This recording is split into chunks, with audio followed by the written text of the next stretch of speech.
Este es el primer domingo del 2025 y este es un día que Dios nos regala.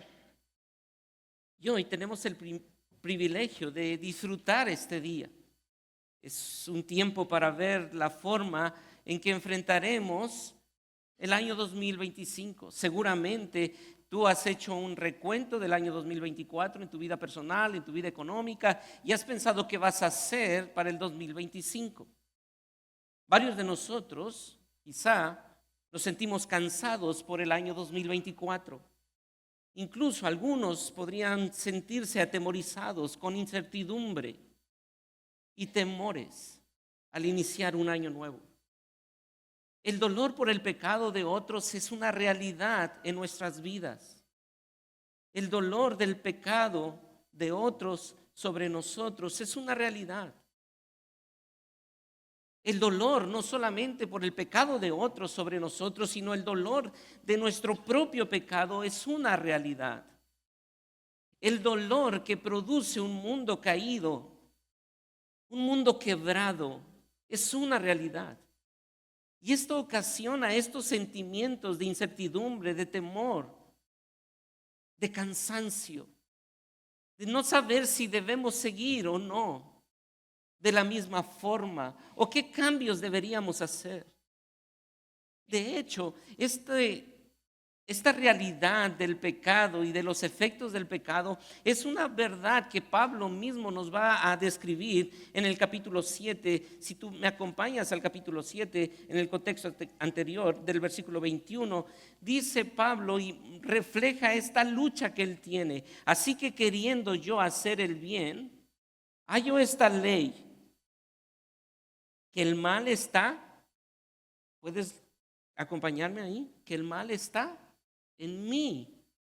Porque según el hombre interior me deleito en la ley de Dios, pero veo otra ley en mis miembros que se rebela contra la ley de mi mente y que me lleva cautivo a la ley del pecado que está en mis miembros. Y puedes poner tu atención en el versículo 24. Nota esa expresión de Pablo que revela lo que estamos diciendo acerca del pecado. ¿Qué dice el versículo 24?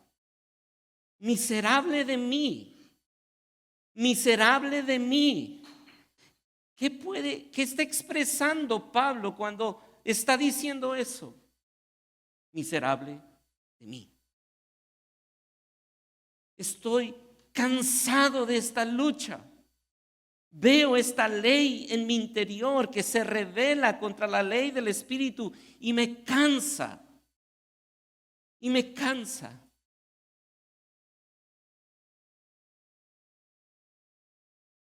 Y en verdad, pensar en lo que nos depara el 2025 pudiera ser algo que nos canse. Pero Pablo no llega al versículo 24 y termina su carta, sino que continúa diciendo en el versículo 25, pero gracias doy a Dios por Jesucristo, Señor nuestro. Así que yo mismo con la mente sirvo a la ley de Dios, más con la carne a la ley del pecado. Pero nota el versículo 25 como irrumpe y dice, gracias doy a Dios por Jesucristo. Yo hoy quisiera que tú y yo pudiéramos seguir el pensamiento del apóstol Pablo, que después de expresar miserable de mí por este remanente de pecado, proclama con voz en cuello diciendo, gracias doy a Dios por Jesucristo. Gracias doy a Dios por Jesucristo. El 2025 no puedo tener la esperanza de que yo tendré la capacidad de mis propias fuerzas para vencer algo, pero gracias doy a Dios porque el 2025 Jesucristo estará allí conmigo. Puede ser que no sea el año que yo espero desde mi perspectiva humana, pero sé que en el 2025 Cristo estará allí forjando su imagen en mí. Y ahora Pablo va a entrar al capítulo 8, después de decir esto, y está entrando a una nueva sección. Y en esta sección, en el capítulo 8, tú lo lees y te darás cuenta que no hay un solo imperativo, no hay un solo mandato en el capítulo 8. Todo lo que Pablo va a hacer después de describir lo que nosotros somos como pecadores y llegar a esa conclusión, porque en un momento veremos cómo los primeros 7 capítulos está hablando acerca del pecado, pero ahora en el capítulo 8 va a hablar de cómo el creyente es lo que es por la obra del Dios Trino. Así que no habrá imperativos, sino solamente encontraremos indicativos, porque lo que Pablo va a hacer es enfocarse en lo que Dios ha hecho a favor de sus escogidos. Y este capítulo 8, muchos le han llamado el capítulo más grande del libro más grande de la Biblia. Muchos le han denominado el capítulo más grande del libro más grande de la Biblia. Otros comentaristas han dicho que es el pico más alto de la cordillera teológica de Romanos. El pico más alto de las montañas, de las verdades teológicas del libro de Romanos. Y en verdad, este capítulo es como un almacén de bendiciones, es como llegar y entrar, abrir una puerta y encontrar bendición tras bendición. Está lleno de bendiciones. Y comienza con, acompáñame al versículo 1. Ahora pues, ¿qué? Ninguna condenación hay para los que están en Cristo Jesús. ¿Y cómo termina? Nada nos podrá, versículo 39, ni lo alto, ni lo profundo, ni ninguna otra cosa creada nos podrás, ¿qué? Separar del amor de Dios que es en Cristo Jesús. No hay condenación. El primer elemento y el último elemento, no hay separación. Y en medio de estas dos puertas, tú abres y encontrarás bendición tras bendición. ¿Y de qué se tratan esas bendiciones? De la obra del Dios Trino, a favor de su pueblo, a favor de sus escogidos, a favor de los que Él llamó, de los que Él escogió, de los que, como lo dice en el versículo 28, a los que aman, todas las cosas les ayudan a bien, porque a los que antes conoció también los predestinó para que fuesen hechos conforme a la imagen de su Hijo. Todo lo que el Dios Trino ha hecho a favor de los que Él conoció, escogió y predestinó. Y sabes, hermano, hoy quisiera pedirte que pudieras llevarte esto en tu mente. La obra trinitaria te ha redimido. La obra trinitaria no obró una persona de la Trinidad para redimirte. La obra del Dios Trino se manifestó para redimirte. Y porque la obra trinitaria nos ha redimido, debemos vivir en la libertad que Él nos ha dado en medio de la lucha contra el pecado. Porque la obra trinitaria nos ha redimido, debemos vivir en la libertad que Él nos ha dado en medio de la lucha contra el pecado. Y este 2025 confío en el Señor, que cada uno de nosotros podamos ver la obra trinitaria a nuestro favor. Que el capítulo 8 sea una base, un fundamento en nuestra vida y podamos ver que por la obra de Dios a nuestro favor, a nosotros miserables pecadores, Él ha obrado a nuestro favor para que vivamos en la libertad que Él nos ha otorgado. Y Pablo nos va a mostrar 3 libertades que Él nos ha dado. Y la primera libertad es la libertad en medio de la lucha contra el pecado. Libertad en medio de la lucha contra el pecado. Los versículos del 1 al 11 nos van a mostrar esto. Es cierto, el creyente no es un hombre perfecto o una mujer perfecta que ya no peca. No, De hecho, lo que acabamos de leer en el capítulo 7, versículos del 21 al 25, nos muestra que el apóstol Pablo está diciendo: yo veo esta tendencia de mi corazón hacia el mal. Y eso me lleva a sentir una miseria en mi interior y digo: miserable de mí. Así que el creyente enfrenta esa realidad, la realidad de vivir en una constante lucha contra el pecado. Y Pablo describe esa realidad mostrando que hay una ley del pecado y una ley del espíritu. Y estas se oponen entre sí. ¿Cuántos de ustedes pueden recordar Gálatas capítulo 5, versículo 17, que habla precisamente el apóstol Pablo diciendo: la ley del espíritu y la ley de la carne se oponen, luchan? Pero en el versículo 1 del capítulo 8 de Romanos comienza diciendo: ya no hay condenación. Es cierto, hay una realidad entre la ley de la carne y la ley del espíritu, pero ya no hay condenación. No hay condenación. No, ya no hay condenación. Ahora pues ninguna condenación hay. Pero hay una lucha en mi interior, sí, pero ya no hay una condenación.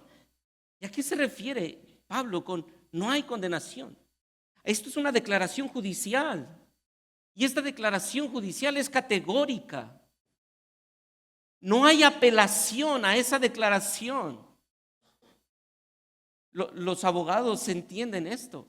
No hay apelación a esa declaración, porque normalmente en un juicio tú puedes apelar cuando un juez da una sentencia, pero cuando la Suprema Corte Divina ha declarado algo, no hay otra forma de apelar. Se ha declarado y es una declaración judicial inapelable. Y a ese que está luchando con el pecado, le dice: no hay condenación. Así que el eterno juez declara: no hay quien apele a esa resolución. Pero la pregunta que contestará Pablo es: ¿para quién no hay condenación? Y veamos del versículo 1 en adelante. No hay condenación ¿para quiénes? Para los que están en Cristo Jesús. ¿Y quiénes son los que están en Cristo Jesús? Nota esa expresión: los que están en Cristo Jesús, los que están unidos a Cristo Jesús, los que Cristo Jesús y ellos son uno. Porque Pablo mismo lo dice en Gálatas capítulo 5: ya no vivo yo, más vive Cristo en mí. Cristo y yo somos uno. ¿Y eso cómo se ve? O por lo menos, ¿qué significa? Y Pablo lo va a decir: los que no andan conforme a la carne, sino conforme al Espíritu. Porque la ley del Espíritu de vida en Cristo Jesús me ha librado de la ley del pecado y de la muerte. Porque los que era imposible para la ley, por cuanto era débil por la carne, Dios enviando a su Hijo en semejanza de carne de pecado, y a causa del pecado condenó el pecado en la carne. Y ahora entonces va a decir: los que no tienen el temor a la condenación son los que están en Cristo Jesús. ¿Y quiénes son los que están en Cristo Jesús? Los que no andan conforme a la carne. Primero va a resolver esta pregunta diciendo: ¿cómo no andan los que están en Cristo Jesús? ¿Y cómo no andan? Versículos 6, 7 y 8 nos va a decir cómo no andan. Los que no andan conforme a la carne. Acompáñame a ver versículos 6, 7 y 8. Porque el ocuparse de la carne es muerte, pero el ocuparse del Espíritu es vida y paz. El ocuparse de la carne es ¿qué? Es muerte. Los que andan conforme a la carne están actuando con base en la muerte. Porque el ocuparse de la carne es, yo espero que ustedes lo vean y no. El ocuparse de la carne es muerte. Es muerte. No solamente es muerte. Vea el versículo 7. por cuanto los designios de la carne son ¿qué? Enemistad contra Dios. Actuar conforme a la carne es ir en contra de Dios, es ser enemigo de Dios, es ser antagónicos de Dios, es estar en guerra contra Dios. Los que no andan conforme a la carne son los que no tienen condenación. ¿Y quiénes son los que actúan conforme a la carne? Los que actúan con base en la muerte, los que actúan con base a ser antagónicos de Dios, enemigos de Dios, estar en guerra contra Dios. Pero el versículo 8 también nos dice, y los que viven según la carne, ¿qué? No pueden. Y la última parte del versículo 7 dice, porque no se sujetan a la ley de Dios, pero nota cómo termina, ni tampoco pueden. No es que no quieran, es que ni siquiera pueden. Son rebeldes. La inclinación de la carne es orgullosa, es cínica. Prefiere perder antes de admitir un pecado. Es imposible que el que está bajo la ley de la carne pueda concebir, no puede concebir arrepentirse de un pecado, porque es imposible. Es antagónica a la verdad de Dios, es antagónica, es rebelde contra la ley de Dios. Prefiere perder antes de admitir un pecado que ganar en sumisión a la ley del Espíritu. Y no puede. Y esta condición viene desde nuestros primeros padres, Adán y Eva. No pueden. ¿Recuerdas esa maldición? Ellos fueron separados y fueron inhabilitados a obedecer la ley de Dios. Ellos quedaron inhabilitados. Algunos teólogos le llaman la depravación total del hombre. Pero Pablo, por usar el mismo lenguaje de Pablo, no pueden, están inhabilitados. Y termina diciendo, y no pueden, ¿qué?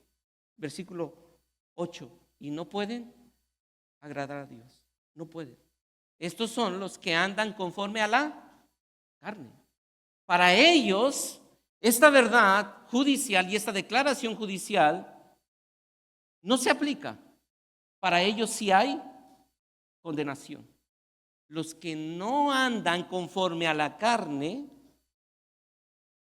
no tienen condenación, pero los que andan conforme a la carne son receptores de la condenación.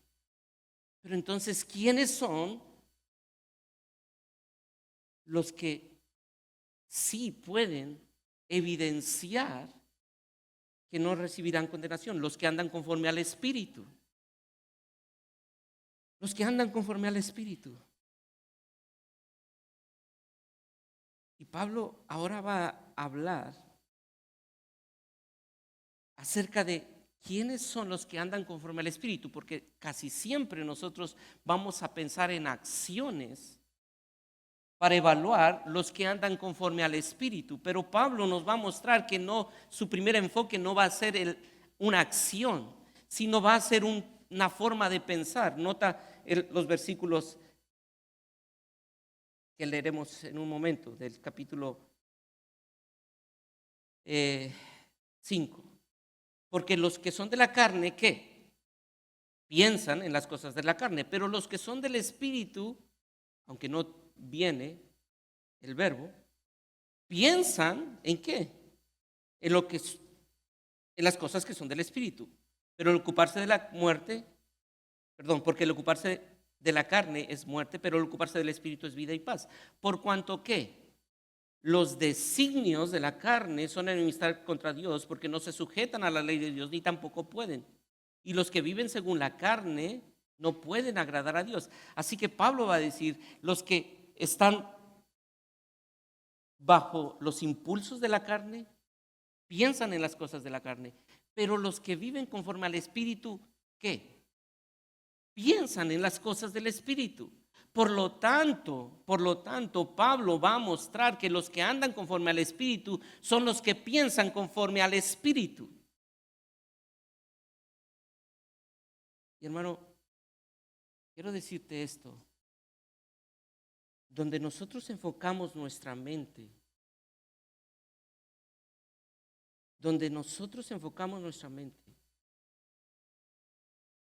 es lo que determina nuestro comportamiento. Nosotros no podemos actuar bajo el poder del Espíritu si no pensamos las cosas del Espíritu.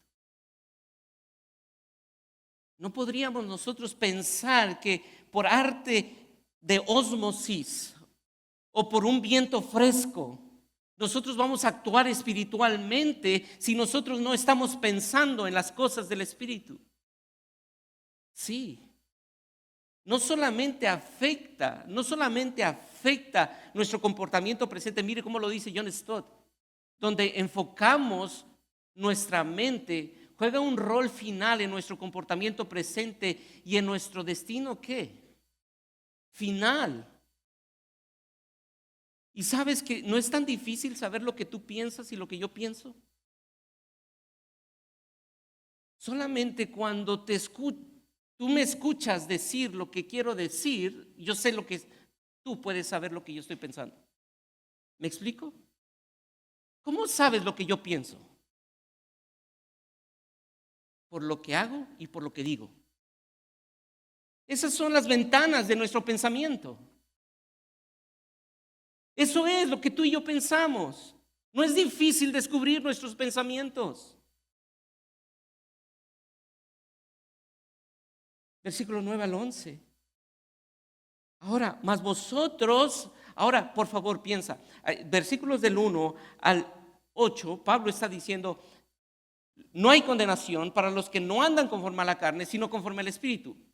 ¿Cómo sé que ando conforme a la carne? Cuando estoy pensando solamente en las cosas de muerte, cuando estoy siendo antagónico con Dios y cuando me rebelo contra Dios y cuando no puedo agradar a Dios. ¿Cuándo sé que estoy viviendo conforme al Espíritu? Cuando pienso en las cosas del Espíritu. Ok, versículo 9, más vosotros no vivís según la carne, sino según el Espíritu. Si es que el Espíritu de Dios mora en vosotros. Ya no viven conforme a la carne, sino conforme al Espíritu. No vivís según la carne. La evidencia de la conversión, la evidencia de que alguien ya no tiene el peso de la condenación sobre sus hombros, es que tiene la presencia del Espíritu. El Espíritu Santo.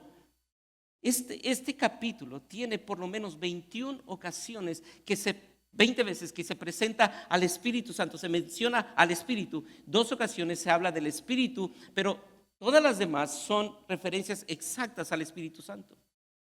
Así que lo que el creyente tiene es el Espíritu.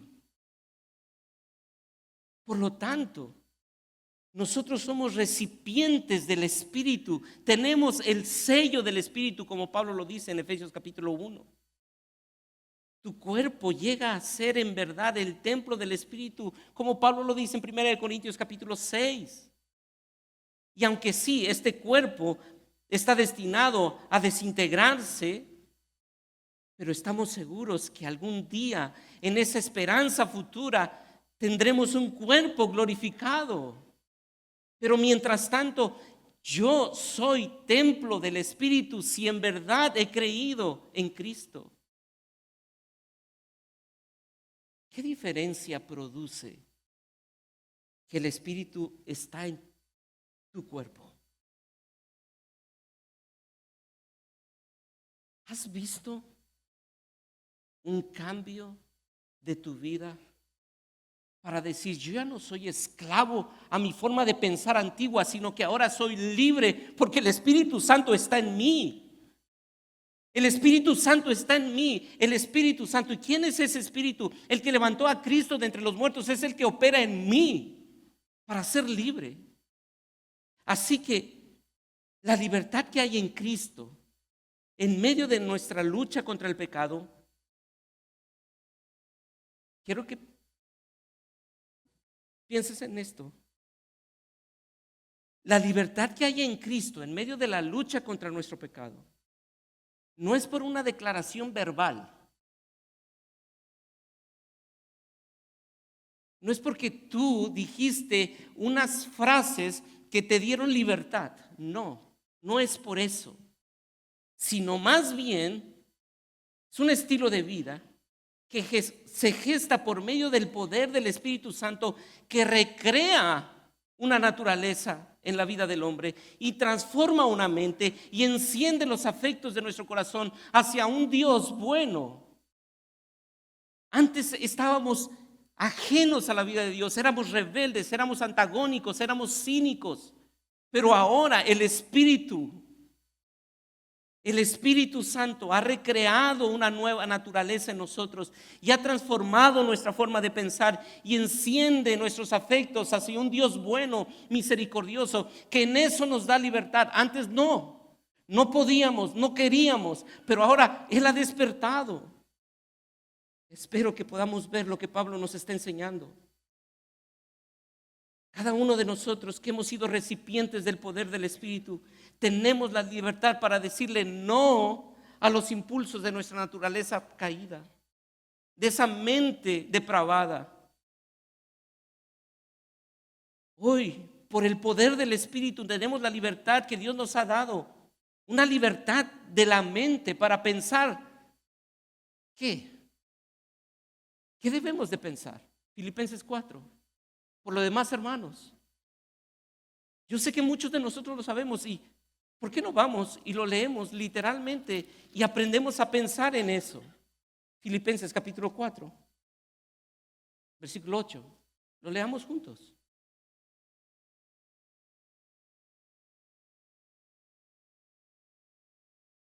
¿Lo podemos leer? ¿Qué dice? Por lo demás, hermanos.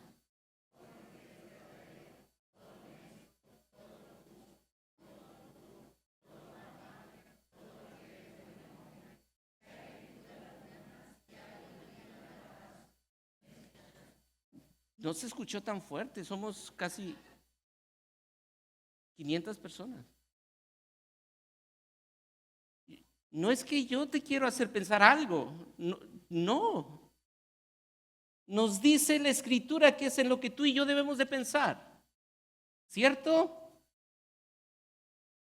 ¿En qué debemos de pensar? Filipenses 4:8. Por lo demás, hermanos, todo lo que es verdadero, todo lo honesto, todo lo justo, todo lo puro, todo lo amable, todo lo que es de buen nombre, si hay virtud alguna, si hay digno de alabanza, en esto pensad. Punto. Mi carne quiere rebelarse contra eso. Mi impulso y el remanente de pecado que hay aún en mí no quiere pensar en eso. Quiere pensar en todo lo opuesto a eso. Pero porque el Espíritu Santo que obró en Cristo Jesús, resucitándole de entre los muertos, está en mí, yo puedo decirle a mi mente: cállate y escucha lo que vas a pensar. Te voy a decir en lo que tienes que pensar, en todo lo justo, en todo lo puro, en todo lo amable, en todo lo que es de buen nombre, si hay virtud alguna, si hay algo digno de alabanza, en esto pensad y punto. Mente de Luis, cállate y escucha la verdad. Así que cuando hablamos de vivir conforme al Espíritu, estamos hablando de vivir en esa vida santa.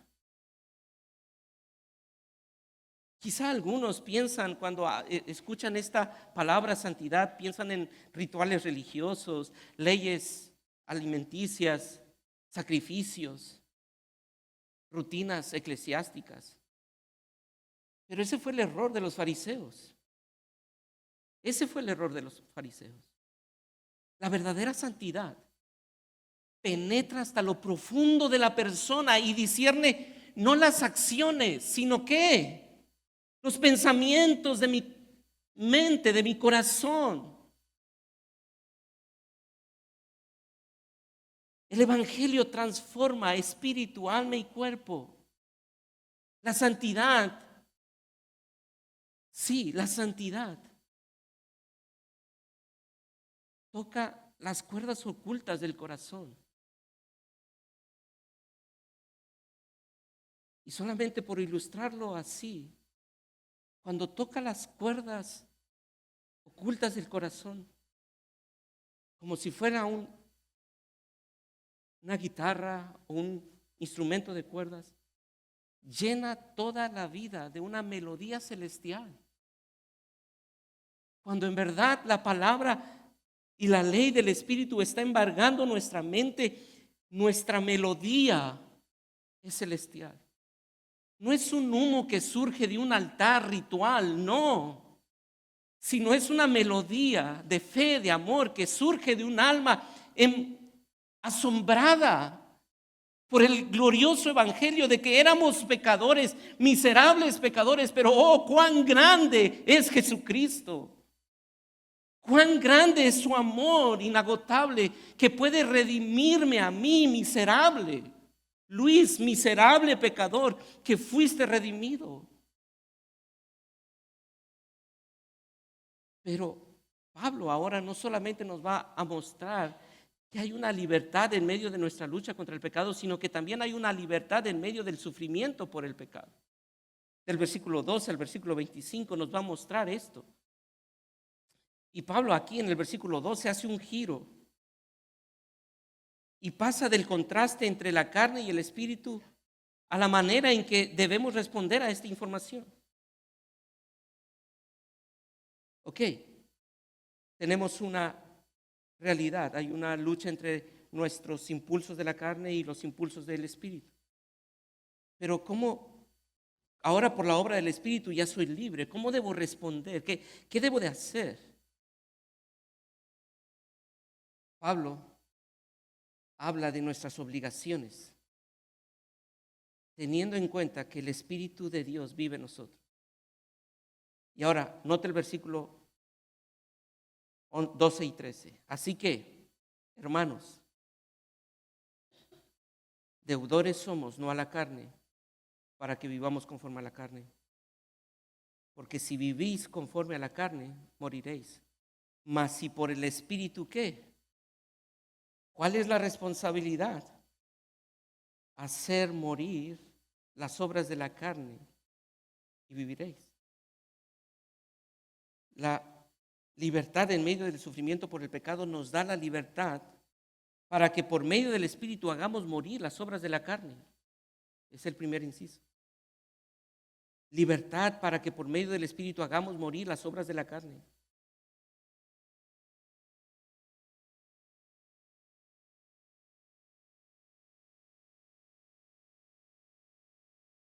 Pablo en Romanos capítulo 6 nos ha mostrado cómo ahora somos capaces de presentar nuestros miembros en sacrificio vivo, santo, agradable a Dios.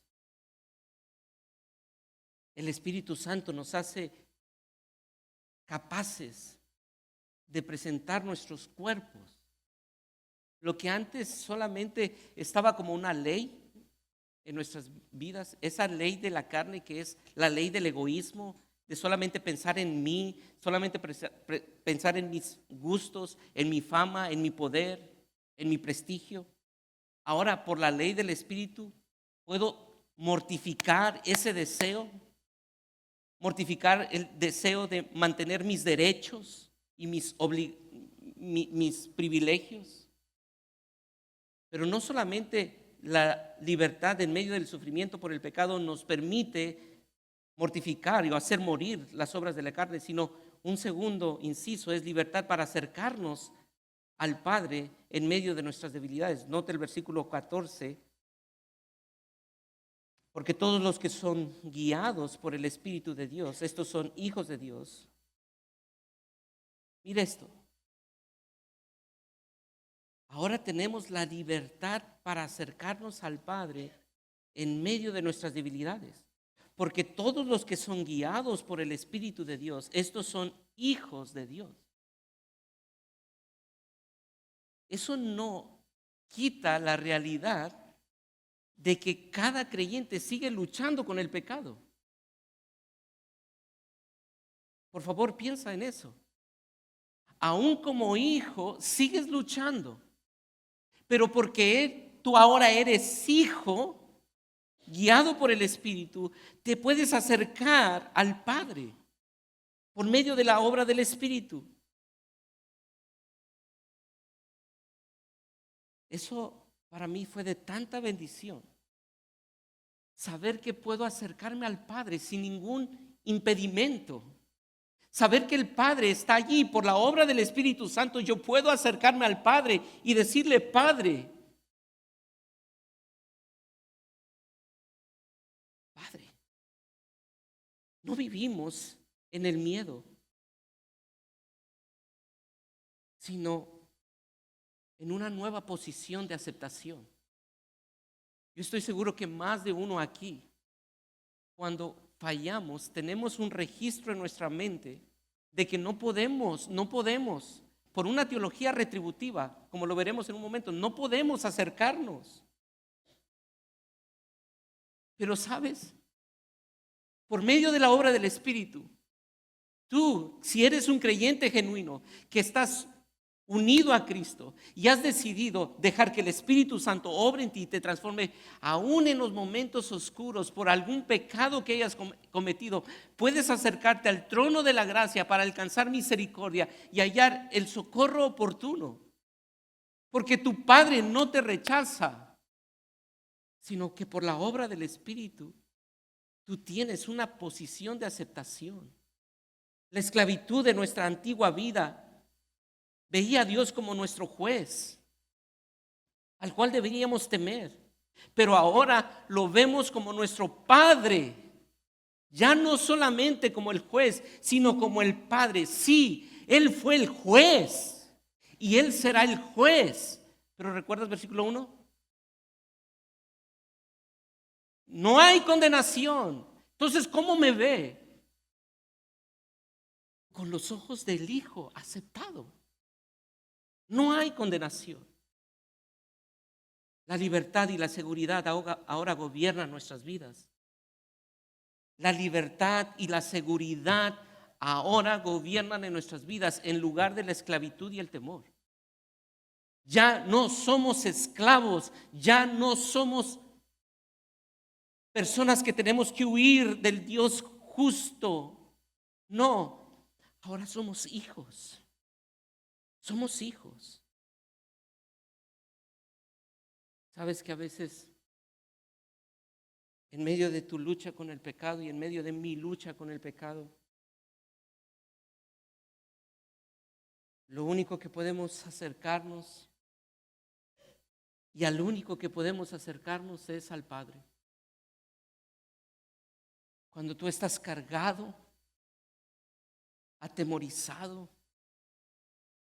inseguro en este mundo que duele, cuando sientes que alguien que tú amas te ha traicionado, cuando sientes que tú mismo has traicionado, cuando sientes que la tierra se mueve, hay un refugio seguro, que es la recámara con el Padre. Y al igual que Cristo en ese huerto del Getsemaní, en Mateo 14, puedes ir y decirle: Padre, Padre. El solo expresar eso es suficiente para calmar tu corazón agitado, porque eres hijo. Así que la libertad que el Señor nos ha dado en medio del sufrimiento por el pecado implica una libertad para que por medio del Espíritu hagamos morir las obras de la carne. Libertad para acercarnos al Padre en medio de nuestras debilidades. Inciso C, libertad para una nueva perspectiva del sufrimiento. Versículos del 17 en adelante. Y si hijos, nota esto, Y si hijos, esto es glorioso, el versículo 17, bueno, hemos dicho eso en todos los versículos, pero en verdad, como dijimos hace un momento, cada versículo es una bendición. Versículo 17, leamos juntos. Y si hijos, también herederos, herederos de Dios. ¿Y qué? ¡Wow! Si es que padecemos juntamente con Él, para que juntamente con Él seamos glorificados. Nota, si hijos, herederos de Dios, es decir, no solamente somos hijos, sino que somos herederos y coherederos con Cristo. Eso te pone en la posición de Cristo en el sentido de hijo. Eres hijo. Él es el único hijo. Tú eres un hijo adoptado, pero eres hijo y, ¿sabes? Tienes el mismo valor que el Hijo eterno delante de los ojos del Padre. Pero es interesante ver cómo concluye el versículo 17. Porque si hijos de Dios, ¿qué pensarías tú? Como que los hijos de los ricos no sufren, ¿cierto? Bueno, pensé que iba a ser una respuesta unánime. Los hijos de los ricos no te imaginas que estén sufriendo. Los hijos de los ricos como que llevan la vida tranquila, tienen su futuro arreglado, sus padres le han buscado todo. Pero aquí Pablo dice, coherederos con Cristo, si es que padecéis. Así que la libertad para una nueva perspectiva del sufrimiento significa que cada persona que es hijo debe entender que los hijos de Dios sufren. Los hijos de Dios sufren. Ese concepto de que un Dios bueno no va a permitir el sufrimiento en sus hijos es un concepto que está fuera de las Escrituras. Porque la Escritura nos dice que los hijos de Dios sufren. Esto va a contrasentido, pero es una realidad. Y quiero decirte algo, mi querido oyente. Los sufrimientos no están fuera del plan soberano del Dios Trino. Los sufrimientos no están fuera del plan soberano del Dios Trino. El Dios eterno está en medio del dolor que enfrentamos. Está en medio de este mundo caído. Él es soberano en los días buenos y en los días malos. Él es quien determina los días del sol como los días de oscuridad. Él es quien determina el gozo como el dolor. Y tú podrías decir, Luis, eso suena completamente hereje, pero ve conmigo a Isaías capítulo 45, versículo 7, en la Nueva Biblia de las Américas, y dice así, va a aparecer seguramente en la pantalla. Yo soy el que forma la luz. ¿Y qué más? Y crea las tinieblas. ¿El que causa qué? El que causa bienestar y crea. ¡Wow! ¿Quién es el que está en control de las cosas que parecieran ser tantas bendiciones como de las cosas que pueden ser tan dolorosas? Sé que es difícil aceptarlo. Es difícil creerlo. Pero hoy te quiero pedir que la leas y que el Espíritu Santo te ayude a creer que el sufrimiento es parte y yo, el Señor, es el que hace todo esto. Nosotros en medio del sufrimiento del mundo caído buscamos explicaciones y sabes, muchas veces no tendremos una explicación lógica al sufrimiento. ¿Recuerdas los amigos de Job? Cuando en su teología retributiva le decían constantemente a Job, te tienes que arrepentir, te tienes que arrepentir. Tú hiciste algo muy malo, por eso estás sufriendo lo que estás sufriendo. Pero no solamente los amigos de Job. ¿Recuerdas cuando al Señor Jesucristo se acercaron sus discípulos, cuando se encontraron a aquel ciego de nacimiento y le dijeron, ¿quién pecó? ¿Este o sus padres? A lo que Jesús les respondió, ni este ni sus padres. ¿Eso quiere decir que no eran pecadores? Sí, sí eran pecadores, tanto él como sus padres, pero no había una retribución por algún pecado. Entonces Jesús les dice, sino para que las obras de Dios se manifiesten en él, es que él está ciego. Hoy quiero pedirte que en medio de este mundo que sufre, en medio del dolor que produce el pecado, no solo busques explicaciones. Nota, y lo estoy diciendo cuidadosamente, no estoy diciendo que no busques explicaciones. Estoy diciendo que no solo busques explicaciones, pero que aun cuando busques esas explicaciones, quiero decirte que esas explicaciones no te darán libertad. Porque aquí Pablo no nos da explicaciones del por qué existen tantos sufrimientos, pero lo que sí es que nos enseña una perspectiva correcta acerca del sufrimiento. ¿Quién está en control del sufrimiento? Un Dios que sujetó aún la creación a esa esclavitud. Pero, versículo 18 al 25, dice que algunos ya se van a poner inquietos porque van viendo el reloj. Pero vamos, versículo 18. Pues tengo por cierto que las aflicciones del tiempo presente no son comparables ¿con qué? Con la gloria venidera que nosotros ha de manifestarse. Hermanos, los creyentes debemos recordar que el sufrimiento no es lo más importante, sino la gloria que ha de ser revelada. Sí, versículos 23, y no solo ella, sino que también nosotros mismos, que tenemos las primicias del Espíritu, nosotros también gemimos. Estoy seguro que más de uno aquí llora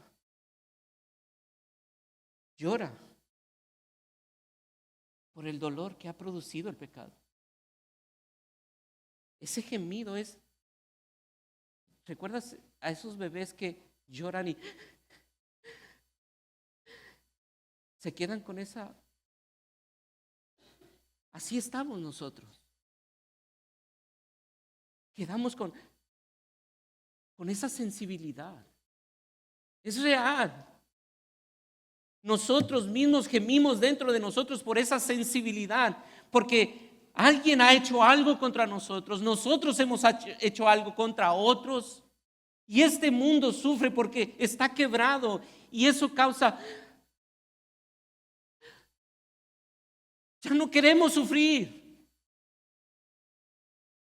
Pero lo importante es que no pongamos nuestra mirada en el sufrimiento, sino en la gloria que ese sufrimiento está produciendo en nosotros. Sí, lloramos por el dolor físico, lloramos por el dolor emocional, lloramos por el dolor espiritual. Pero, ¿sabes? ¿Puedes leer conmigo el versículo 24 y 25? Perdón, desde el versículo 23, y no solo ella, sino que también nosotros mismos, que tenemos las primicias del Espíritu, nosotros también gemimos dentro de nosotros mismos, esperando que la adopción, la redención de nuestro cuerpo, porque en esperanza fuimos salvos. Pero la esperanza que se ve no es esperanza, porque lo que alguno ve, hay que esperarlo. Pero si esperamos lo que no vemos, con paciencia lo aguardáramos.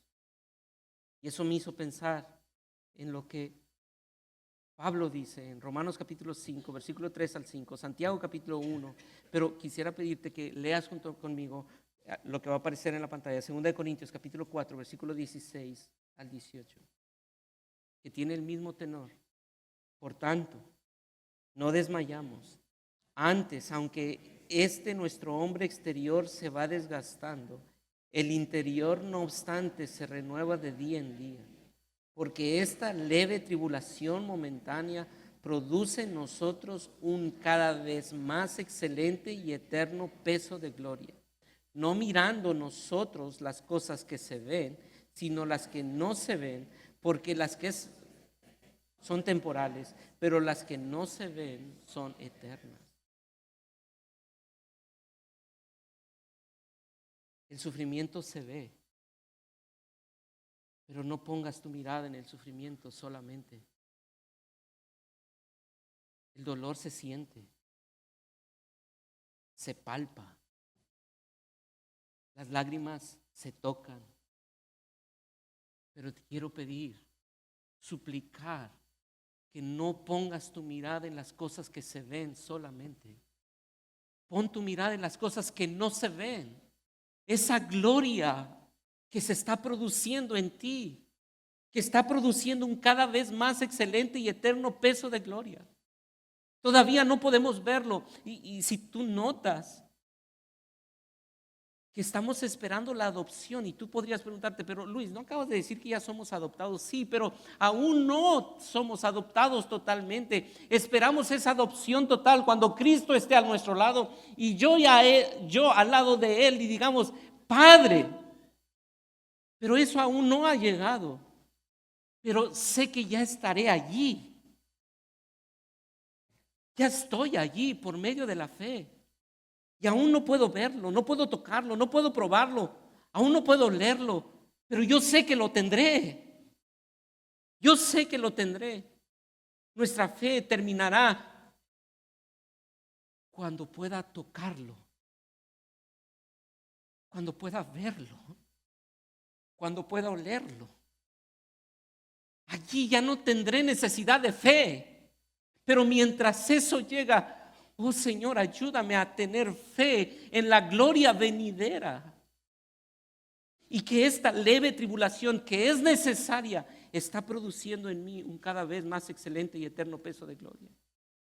Y siguiente inciso, los hijos debemos recordar que el Espíritu nos ayuda en nuestra debilidad. Y quisiera pedirte que leas conmigo el versículo 26 y 27. De igual manera, el Espíritu nos ayuda en nuestra debilidad. ¿Por qué? Pues ¿qué hemos de pedir? ¿Cómo conviene? No lo sabemos. Pero el Espíritu mismo intercede por nosotros con gemidos indecibles. Nota, ¿quién más gime? Gime la creación, ¿cierto? ¿Quién más gime? Gime la creación. Gimes tú y yo internamente. ¿Y quién más gime? ¿Quién se une a este gemido? ¡Wow! El Espíritu Santo gime en nosotros y siente la carga de nuestra debilidad. Pero el Espíritu gime con un gemido que es escuchado por el Padre y no por mí.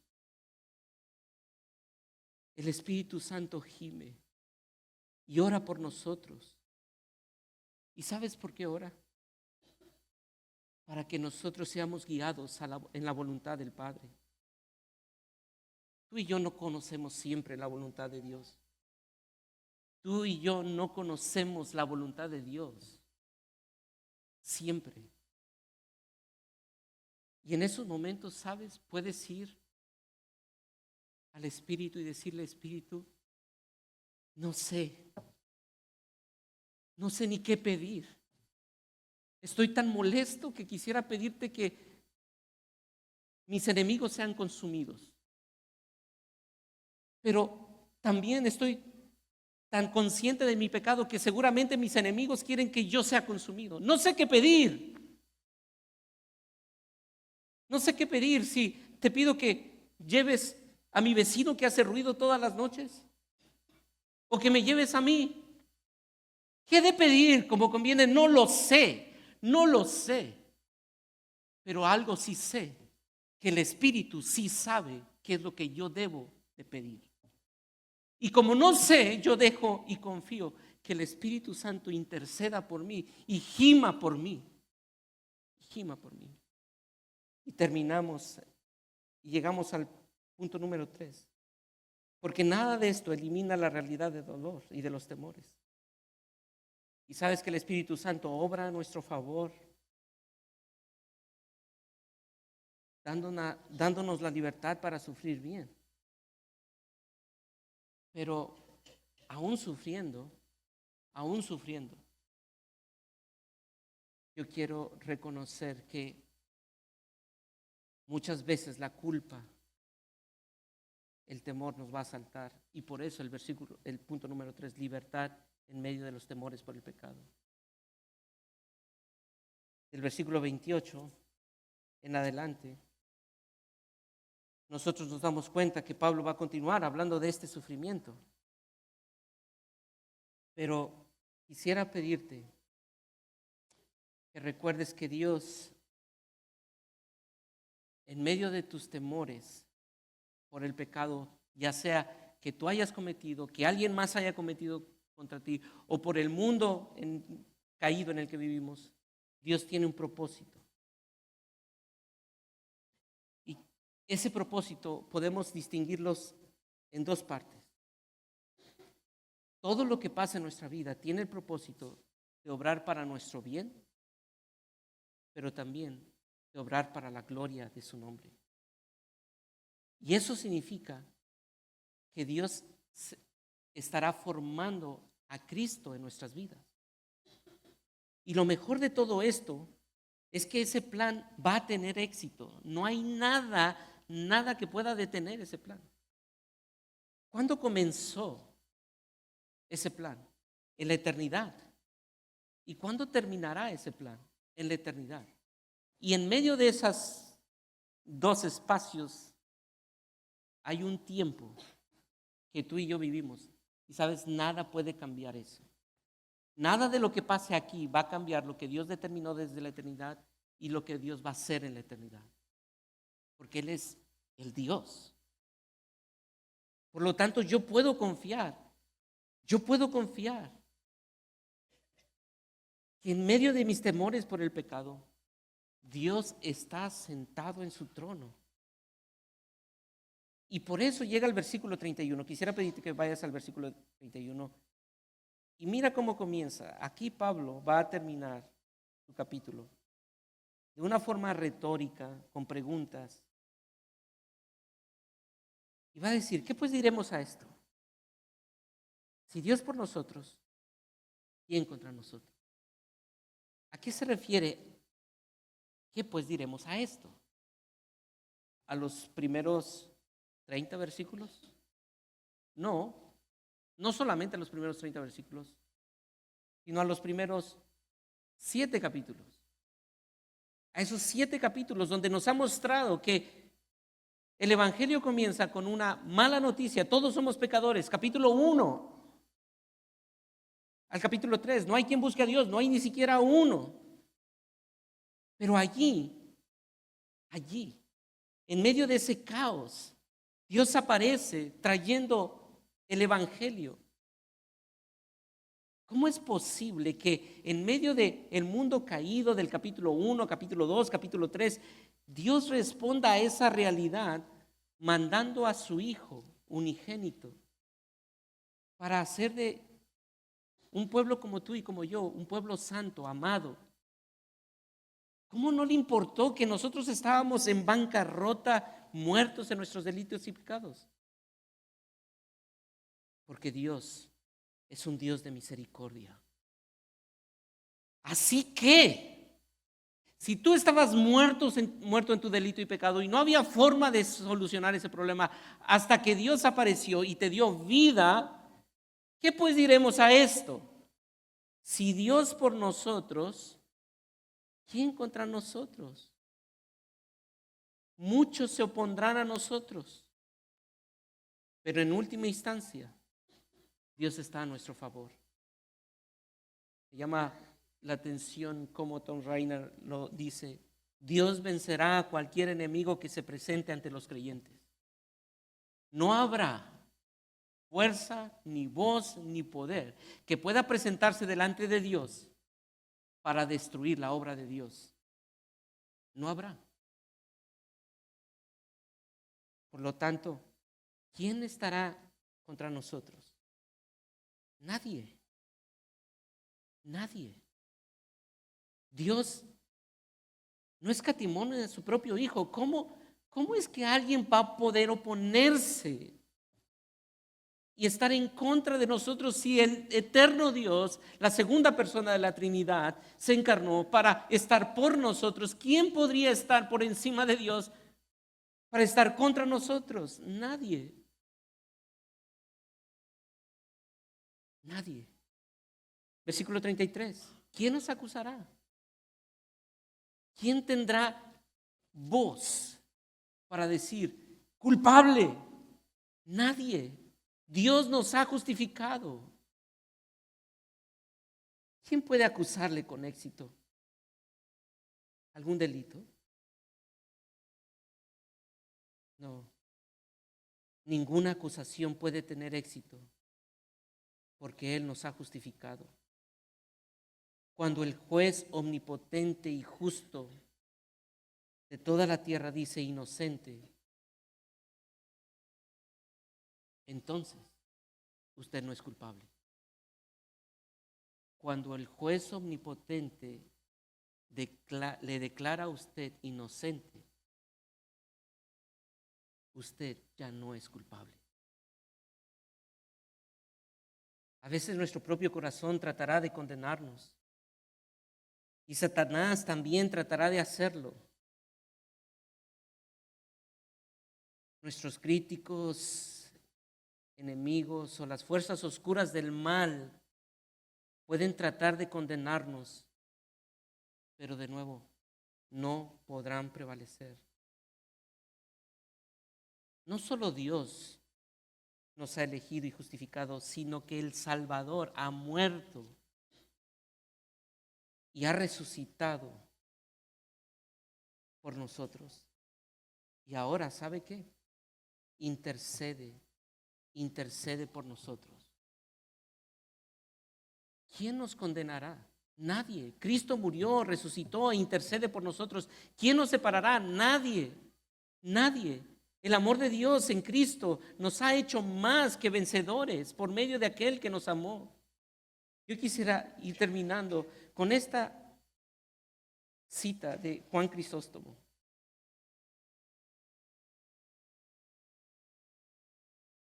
Juan Crisóstomo fue un teólogo del siglo IV y pastor de la iglesia de Antioquía. Y él dijo lo siguiente: sí, pues el Espíritu incluso intercede por nosotros con gemidos indecibles. Y Cristo murió e intercedió por nosotros, y el Padre no escatimó ni a su propio Hijo por usted, y le eligió y le justificó. ¿Por qué temer? ¿O por qué tener miedo cuando se disfruta de un amor tan grande y se tiene un interés tan grande en uno? ¿Por qué temer? Recuerdo que hace poco un buen amigo y un pastor mío me dijo: Luis, nadie nos puede quitar lo que Dios ya nos ha dado. Y eso es verdad. ¿Quién te puede quitar el amor que hay en Cristo Jesús? ¿Quién te lo puede quitar? Nadie. Y sabes que tu valor no está en nada más que en eso, en ser hijo. No es en ser pastor, no es en ser padre, no es en ser esposo, no es en ser algo. Sabes que el único valor que yo tengo para la eternidad es ser llamado hijo. En la eternidad yo no estaré con otros diciendo aquí soy tal cosa. No. ¿Sabes qué haremos todos? Hijos. Hijos, coherederos con Dios, miembros de la familia de Dios. Eso es lo que nos da identidad. Y hermanos, es posible conocer, hablar, defender la Biblia, pero estar fríos espiritualmente.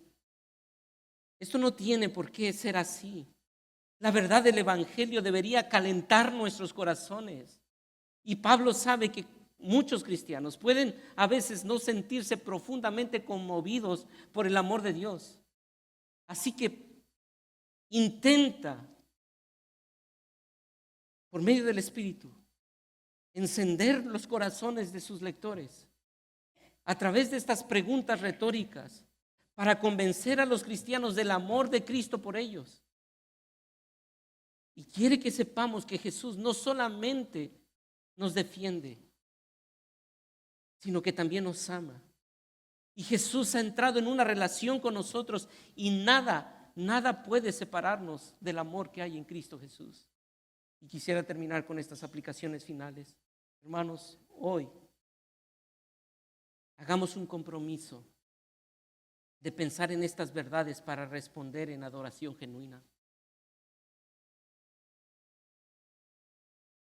¿Has pensado en ese amor y esa libertad que Cristo te ha dado? Quizá estás viniendo a la iglesia sin un deseo de reconocer esas verdades y de responder en adoración. Quizá el temor, la preocupación está siendo más grande que esta verdad, pero hoy te quiero animar. Comprométete a pensar en estas verdades para responder en adoración. Pero también, número 2, vivamos en libertad, en la libertad que Cristo nos ha dado para mortificar nuestros sentimientos de desesperación. Quizá estás llegando a un momento de desesperación que te está llevando a tomar acciones que quizá no son sabias, pero te pido que pienses en la libertad que Cristo te ha dado y mortifica tus sentimientos de desesperación. Apacigua tu corazón en la verdad, en la libertad que Cristo te ha dado. Y número 3, promovamos la comunidad, entendiendo que la libertad que Dios nos ha dado no es individual solamente, es comunitaria. Si se dieron cuenta del versículo 28 en adelante, Pablo va a decir, y sabemos, diremos, ¿quién es el que nos condenará? Antes en todas estas cosas somos más que vencedores. Y te das cuenta que Pablo está hablando de esa comunidad. Si Dios no me ha condenado a mí, no ha condenado tampoco y no condenará tampoco al otro que está conmigo. Si el decreto de la Suprema Corte ha dicho justo, inocente, yo tengo que pensar que no solamente soy yo, es una comunidad de creyentes que necesitamos, sí, reconocer nuestra realidad contra el pecado, pero vivir en la libertad que en Cristo hemos recibido. Por lo tanto, querido oyente, porque la obra trinitaria nos ha redimido, debemos vivir en libertad, en la libertad que Él nos ha dado en medio de la lucha contra el pecado. En medio también de nuestros temores por el pecado. Y también en medio del sufrimiento por el pecado. Quiera Dios ayudarnos a que este 2025 podamos vivir en libertad, reconociendo la obra de nuestro Señor en nuestras vidas. Señor, te damos gracias por la libertad que hoy tenemos. Gracias porque sabemos que antes estábamos muertos en nuestros delitos y pecados, pero por la obra del Espíritu tenemos una vida nueva. Señor, no podemos negar que aún seguimos luchando contra el pecado.